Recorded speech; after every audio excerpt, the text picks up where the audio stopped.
BEERA wamugaso eri abantu. Kola akasente ojjukire abantu abakuyamba. Ojjukire ebiseera biri bwe twali mu lockdown eri eyasooka. Omusajja yatuggala bugazi. Omusajja yatuggala bugazi nga talina gwalabudde, abantu ne bafiira mu mayumba enjala.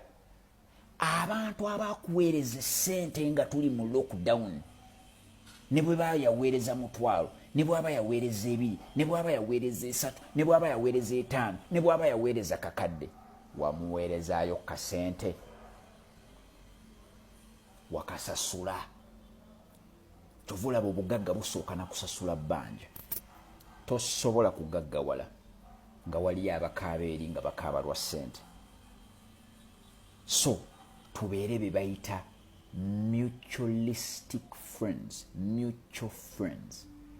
Tobeera parasitic friend. Oli akuwaddeko ebintu bitabye olese omulekedde HIV, mulekedde UTI, sente bw'ozitutte tozisasudde, wajja ate teri kintu kinneewuunyisa ng'abantu abeewola. Oli n'akwesiga nnyo n'atakuwandiisa na ndagaano naye n'otasasula.